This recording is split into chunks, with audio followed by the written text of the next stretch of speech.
Je me sens un peu triste parce que Dieu ne ment pas. Dieu n'est pas un homme pour mentir, ni un fils de l'homme pour se repentir. Et souvent, j'ai de la peine quand je vois que Dieu promet quelque chose dans la vie d'un enfant de Dieu et cet enfant de Dieu ne voit pas ça. Plus souvent, ce n'est pas les problèmes de Dieu, j'insiste. Mais plus souvent, c'est la personne qui reçoit la prophétie. Comme j'ai toujours l'habitude de dire, il n'existe pas de prophétie sans position prophétique. C'est la position prophétique qui garantit l'accomplissement de la prophétie.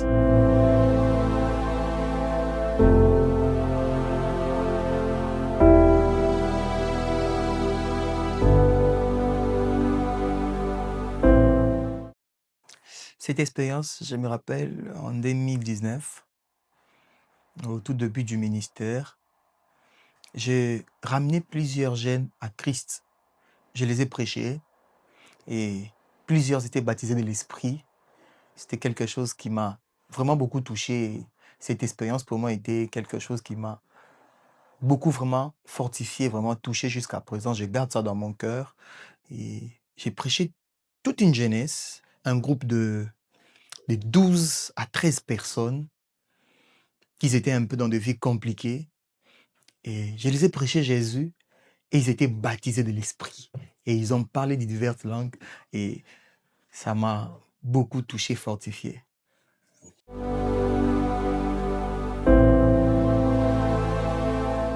Oui, oui, j'ai vécu des moments où j'étais perdu et Dieu m'a parlé. Je m'étais un peu troublé à un moment donné. Je voulais que le Seigneur m'éclaire sur un sujet personnel que je ne peux dire. Et j'ai fait un moment de prière pendant 3 mois. Je n'étais pas à la maison.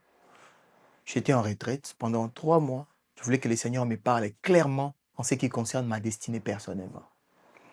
Et pendant ce temps, le Seigneur m'a parlé clairement et pas qu'une seule fois. Et le Seigneur m'a montré de choses à plusieurs reprises. Et j'étais tellement étonné de voir comment le Seigneur devait m'orienter en termes de ma destinée.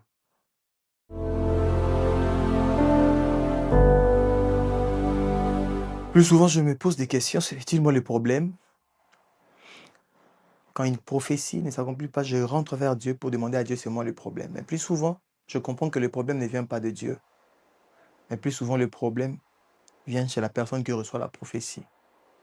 Et j'ai un peu ces fardeaux-là, ces soucis en fait qui montent dans mon cœur de ne pas voir l'accomplissement de la prophétie. Et je me sens un peu triste parce que Dieu ne ment pas. Dieu n'est pas un homme pour mentir, ni un fils de l'homme pour se repentir. Et souvent, j'ai de la peine quand je vois que Dieu promet quelque chose dans la vie d'un enfant de Dieu et cet enfant de Dieu ne voit pas ça. Plus souvent, ce n'est pas les problèmes de Dieu, j'insiste. Mais plus souvent, c'est la personne qui reçoit la prophétie. Comme j'ai toujours l'habitude de dire, il n'existe pas de prophétie sans position prophétique. C'est la position prophétique qui garantit l'accomplissement de la prophétie. C'est d'être aligné à la parole de Dieu. Dieu dit à Abraham, quitte la maison de ton père, va alors je te montrerai, je rendrai ton grand. Abraham quitte.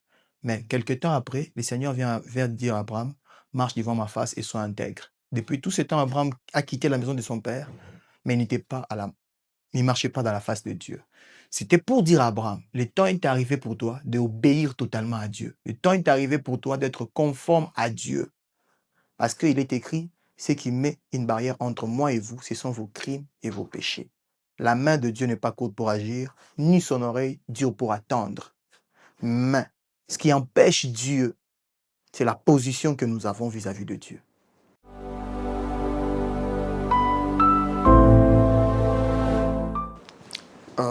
Ça m'était déjà arrivé où Dieu m'a parlé clairement sur quelqu'un. Alors cela demande la parole de sagesse aussi, parce que c'était quelque chose qui était sensible. Et je me disais, bon, si j'ai libéré ces messages, quelle sera la réaction de cette personne? Comment la personne va réagir? Plus souvent, c'est la réaction de gens qui nous fait peur. Et je me suis dit, comment cet homme va réagir? De savoir que X ou Y personne cherche peut-être à le faire de mal. Voilà un peu.